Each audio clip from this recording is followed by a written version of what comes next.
Hello everyone and welcome to Movie Chat. My name is Rachel, and since this is a new channel, I would like to start off by telling you guys a little bit about myself. I'm a digital media student who loves photography and graphic design, but one of my favorite hobbies is watching movies. On this channel, I plan to share my thoughts and opinions with you guys on some different films and movie trailers, and hopefully along the way be able to post and share some short films I plan on producing later in the future. Today, we are going to be discussing the FNAF 2 movie trailer, some things I have observed after watching the trailer, and predicting what will likely happen in the second movie based on trailer clues, as well as knowledge from both the books and the games, as well as predictions for how the second movie will likely play into the third movie. Before we begin, please be sure to hit the like and subscribe button so you never miss another video, and without further ado, let's get into it.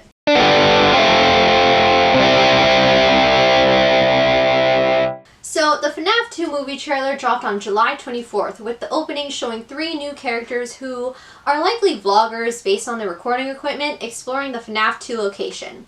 Now, it is important for everyone to know that the location shown in the first FNAF movie and the first FNAF game is not the original location. The FNAF 2 location was established in the 80s with a toy design specifically meant for kids, whereas the FNAF 1 location opened during the 90s. As McKenna Grace's character says in the trailer, "This is the original." While exploring the abandoned area, McKenna states that a little girl was murdered here. Now, this clearly refers to Charlie's death, the little girl who was murdered by Afton outside the restaurant who possesses the puppet. And speaking of the puppet, oh my god, is it huge! I honestly didn't expect the puppet to be that big because in the games, the puppet really stands out compared to the other FNAF 2 animatronics because not only is it more humanoid, but it's also not as big. I mean, in the logbooks and the minigames, we can clearly see the puppet is like somewhat taller than the kids. But to see the puppet being as tall as Vanessa in the trailer is absolutely crazy to me. Also, the fact that there appears to be a puppet-themed boat ride under the restaurant. One notable thing about Fazbear is that they're all about saving money, so I wouldn't be surprised if these puppets that are seen in the tunnel are broken former versions of the puppet, or perhaps past prototypes that were created for the puppet. Based on this opening scene in the trailer, I'm going to assume that perhaps these vloggers probably stopped the music box from playing, which can be heard in the background shots of the trailer. As we know from the game, the only way to keep the puppet from attacking is to continuously wind up the music box. So I predict it will likely be McKenna's character who somehow stops the music box, hence releasing the puppet from the gift box and causing him to attack the vloggers. The next couple of shots show Vanessa and Mike at dinner together discussing their past experience from the first movie, with Vanessa telling Mike that he needs to stop lying to Abby that he's going to fix the animatronics, aka her friends. And based on what we see in the trailer, it's clear that Abby really does miss seeing her friends, as she is not only drawing both the FNAF 1 and 2 animatronics, but also creating robotic toy versions of them, which is very similar to Charlie in the FNAF Silver Ice trilogy. This also points me to something that the film theorists mentioned in their video, the FNAF movie just changed the lore, which is that the family structures in the game and the movie are seemingly switched. In the game, Mike, Garrett, aka Crying Child, and Abby, aka Elizabeth, are Afton's kids, with Charlie being Henry Emily's daughter. However, in the movie, instead of Afton having 3 kids, he only has 1, which is Vanessa, with Mike, Garrett, and Abby having a different set of parents, with Abby seemingly following closely to Charlie's arc in the books, where she has this strange connection to the animatronics and is experienced in robotics like her father, Henry Emily. In that video, the film theorists theorized that Mr. Schmidt, Mike and Abby's dad, might be the substitute for Henry Emily.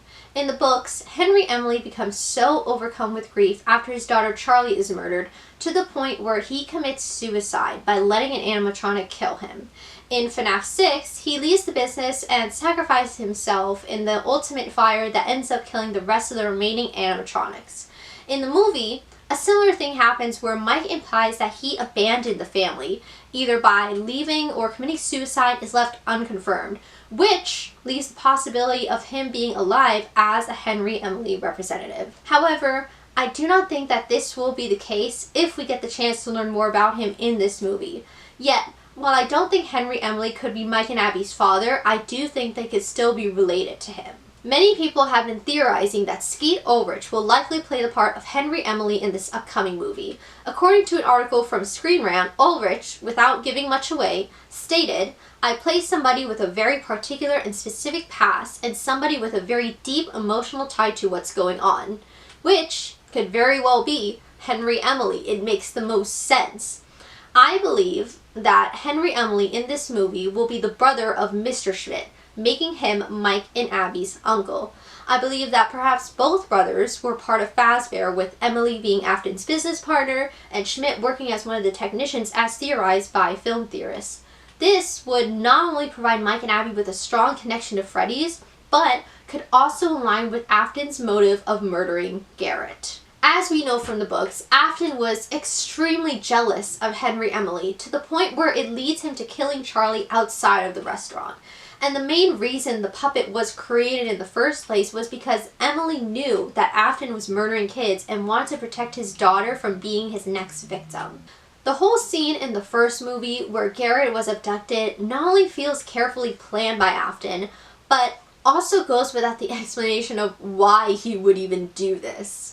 Upon killing Charlie, I theorized it is likely that Afton wanted to take things a step further by killing Emily's nephew Garrett as a way to shut him up and perhaps push him out of the business. This would also explain his appearance in the second movie if he does show up, with him feeling guilty for not only allowing his daughter to die at the hands of Afton, but also his nephew. I feel like perhaps Henry Emily may show up to warn Mike about the puppet and perhaps provide the explanation behind Garrett's tragic death. Speaking of Charlie, if there is going to be a Charlie in this movie, I'm going to predict that Charlie will not be the only spirit that possesses the puppet. If Charlie and Garrett's murders are connected to Afton's vendetta against Henry Emily, I predict that both Charlie and Garrett will be possessing the puppet in this movie. Now, I know what you guys are thinking. I know, Rachel, that's not possible because Golden Freddy is the only animatronic to have two spirits possessing him. I know, but it's been made very clear to us that the movies will not be exactly the same as the games. Besides, in the first movie, we already see Golden Freddy being possessed by one spirit instead of two, with the spirit acting as the representative of Cassie, who, in the games, possesses Golden Freddy along with the crying child. Based on that, it wouldn't make sense for Golden Freddy to be in FNAF 2 with two spirits possessing him. If anything, having the puppet possessed by two spirits not only makes more sense, but would also fit in with Mike's storyline perfectly. Charlie, in the games and in the books, has always been after Afton, and she is seen as the protector of the other possessed animatronics. With the puppet now being released along with the other animatronics, it would explain why there are some shots with the puppet after Vanessa. Being Afton's daughter, it would make sense for the puppet to want to attack her as Charlie. But with Mike in the picture, Garrett as the puppet would likely recognize his brother and would go against Charlie so that way his brother doesn't get hurt. If Garrett is possessing the puppet, this would give Mike the perfect chance to redeem himself and by saving Garrett in a way that he couldn't as a kid. It could be set up as the Happiest Day minigame from the third game, where Mike and Abby will be able to set Garrett and the other children's souls free, with Charlie being left to fight Afton another day. One last thing I'm looking forward to seeing in this new movie is how Vanessa's story will go. In both the trailer and the teaser, Vanessa is seemingly being haunted by Afton. In FNAF Help Wanted 1 and 2, Special Delivery, and Security Breach, the character Vanessa is an employee of Fazbear who is mind-controlled by Afton in the form of the virus Glitch Trap. She is later set free as seen in both Security Breach and Help Wanted 2 by completing the Princess Quest minigames. In the FNAF movie book, there are passages where Vanessa's eye colors switch between blue and purple, with purple being the signature color of Afton, aka Glitch Trap. Now, I don't think Vanessa will be mind-controlled by Afton in this movie. Rather, I think they are setting up the breadcrumbs for her to be possessed by Afton later on, which would then lead into the third movie. Many people predict that due to Vanessa's presence in the movie, the third movie will be a jump straight into Security Breach. However, we have a long way to go before the massive construction of the Security Breach Mall, along with Vanessa being brainwashed into becoming the Killer Bunny Banny. I don't doubt that we will see it happen eventually down the line. However, I don't think that Security Breach will be the plot of the third movie. To be honest, I feel like with us having Abby follow Charlie's storyline in the books, It's more likely that the third movie will focus on FNAF's sister location. With Abby being so connected to these animatronics and after helping Mike free Garrett, she will likely become invested in uncovering more of Fazbear's history, which would allow us to introduce the Funtime animatronics just like we see in the final book of Silver Eyes. With Abby and Mike facing off against Circus Baby, Afton will in some way be resurrected as seen in the third book and will finally take control of Vanessa's mind, which would then lead us to what could potentially be a mix of both Security Breach and FNAF 6 in the fourth movie, with Mike trying to rescue Vanessa from Afton and destroying Fazbear once and for all. Nonetheless, I'm really excited to see the FNAF 2 movie, whichever direction it takes. Let me know what you guys think and what your theories are for the FNAF 2 movie. If you enjoyed this video, please hit the like and subscribe, and I'll see you guys next time.